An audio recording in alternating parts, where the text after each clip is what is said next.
How to clear device search history on Play Store. Hey everyone, welcome back to the channel.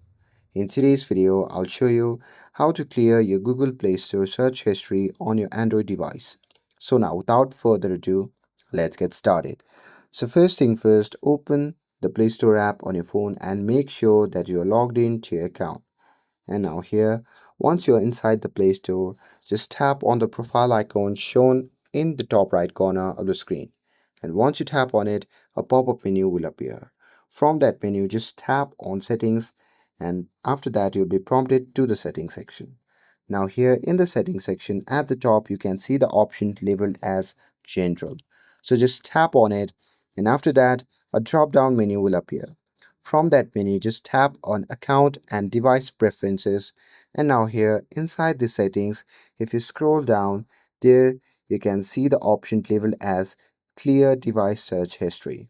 So just tap on it and a confirmation message will pop up.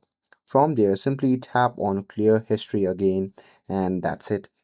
That's how you can clear device search history on Play Store. With this, if you found this video helpful, then don't forget to like, share, and subscribe to get updated for more videos. Thanks for watching, and I'll see you in the next video.